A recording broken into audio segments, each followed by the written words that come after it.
Now, one of my favourite philosophers is probably Friedrich Nietzsche. For the sole reason of how Nietzsche really betrays atheism, morality, and describes his view of nihilism.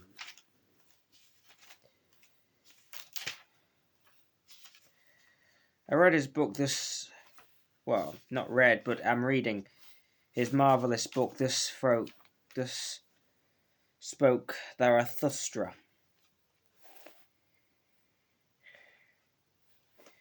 And I think one of my favourite verses, or at least some of my favourite verses,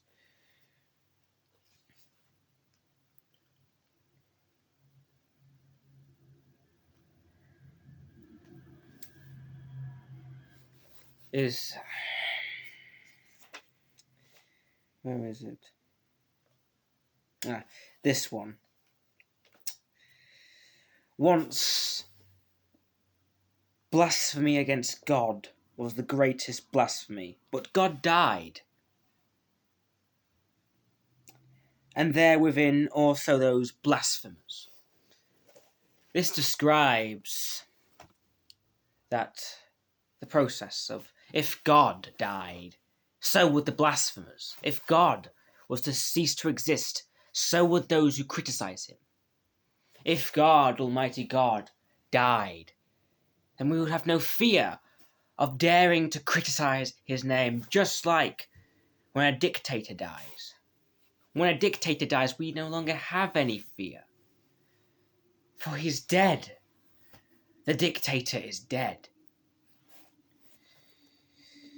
Another one is from the fable of the man on the tightrope. Zarathustra goes into the marketplace. There's a man on a tightrope and he falls down and is dying. And Zarathustra comes to comfort him. The man says to Zarathustra, I knew long ago that the devil would trip me up.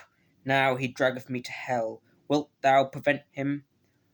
On mine honour, my friend, answered Zarathustra. There is nothing of all that thereof thou speakest. There is no devil, and no hell.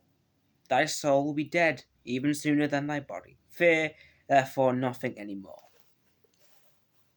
The church and many other religious institutions used hell as a kind of punishment to keep people in line. In the medieval times, when people were less illiterate and less well versed as we are, the church used the image of the inferno, the endless burning, the torture, to keep people in line. But with the realization that it is nothing but nonsense, that what they speak is false, that there is no God, nor any devil, they lose that power. Just the same as when a dictator dies. And when the secret police of the dictator fall along with him. There's no more fear to criticize the dictator, just as there's no longer fear to criticize the church. And when the church lost that power, when people started to realize that there is no hell, then they lose their power. This is our greatest tool, realization and criticism. Freedom of speech is the greatest tool of humanity. With it, tyrants will fall. Strong men become weak men. And those in power fall. It is the most sacred of all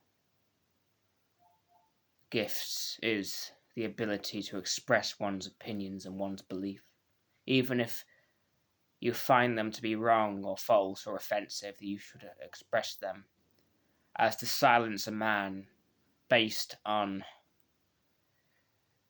the fact that he hurt your opinion is the greatest crime against humanity. We evolved to speak.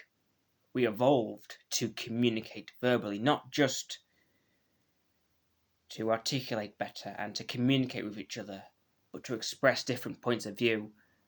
Different points of view build a society. Different points of view make us healthy. And there are people nowadays who unfortunately call themselves liberal and progressive, who want to take away freedom of speech for the simple reason that I don't want people to be offended. Well, people will always be offended.